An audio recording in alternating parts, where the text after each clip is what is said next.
Saan nga ba galing and gaano ba talaga ka-rare itong mga diamonds na to? Back in history, around 2,500 years ago, diamonds are rightfully expensive. Diamond discoveries are very rare because they have no clue kung saan galing to. Most of the time, nakikita lang to sa mga riverbeds, kaya tsambahan lang ang pag-acquire ng mga precious stones ito. Only aristocrats and royalties can afford to own diamonds. That is until the 19th century. Now, diamond mining originated in South Africa. In 1869, an 83.5 carat diamond was discovered near the Orange River in South Africa. Because of this, it started the Great Diamond Rush to South Africa. And it was then that the mining town of Kimberley was established. Now, before we proceed any further, you might be wondering where diamonds came from. Diamonds are created in the upper mantle of the earth.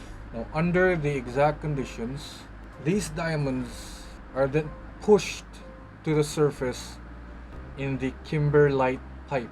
This pipe has been named after the mining town, which is Kimberley. So this pipe is where the diamonds are pushed through up into the surface. Now, some of them are spewed out of the ground to land someplace a few meters away from the actual pipe. Some of them would be carried along the lava. So if you think about it, parang volcanic eruption nga siya. And that is how diamonds are delivered from the earth into the surface. Now, the largest Kimberley pipe was found in the land owned by two unsuspecting farmers. And these are the De Beers brothers. Yung mga tusong miners na to, binili nila yung lupang yan for 63 63,000 pounds. Now, that's the equivalent of 4 million pesos. The De Beers brothers happily accepted this offer. They thought that they got the bargain of a lifetime kasi yung lupang yun, they were unproductive. It's hard for them to grow crops. Farmers nga sila, di ba? So when somebody offered to buy the land for that amount, walang dalawang isip, binenta nila agad yung lupang yun.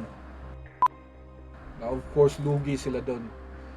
Because after nila binenta yung lupang yun, that piece of land which they thought is worthless yielded 14 million carats of diamonds. Imagine kung magkano yun. I think it would be worth billions, right? Now enter Cecil Rhodes. Ito talaga yung mastermind ng diamond industry nito. Cecil Rhodes created an empire that would monopolize the billion-dollar diamond industry. What he did was he bought out lands, existing mines within the Kimberley area. So one by one, ina-acquire niya yung mga minahan doon so that he can monopolize the business.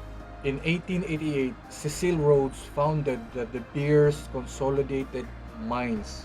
So they just used the De Beers family names because they were the ones who previously owned the land that ultimately produced tons of high quality diamonds.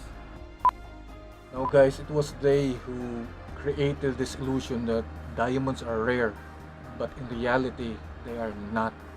In fact, around 20 tons of diamonds are gathered from 20 different countries every year. But the foremost biggest contributors amongst all the countries are Botswana, Canada, Russia, and South Africa, as you can see in the map. Now, half of the world's diamond supply are sold to the United States. So sila yung pinaka-biggest consumer ng diamonds compared to other countries. Imagine half of the supply of the world sa kanila napupunta. And the diamond trade is worth $60 billion per year. Now enter Ernest Oppenheimer. Ito yung chairman ng De Beers noong 1948, and he launched one of the most powerful advertising campaign in history. His words were simple, but it was convincing. A diamond is forever. Now, he coined this so that diamond is synonymous with human love. So if you want to pledge your love to somebody, you have to give them a diamond ring, right? So you must be wondering kung saan galing yung ideya na yan, di ba? Bakit kailangan mong magbigay ng diamond ring to somebody that you love?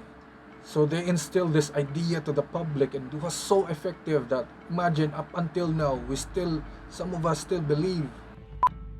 So to sum it up, si Cecil Rhodes ang nag-monopolize ng diamond trade, and si Ernest Oppenheimer ang nag-create ng illusion, or kung sa sales pa, si Ernest Oppenheimer ang nag-create ng urgency so that people would buy this otherwise worthless product. I mean, don't get me wrong, a diamond is a precious stone, but really,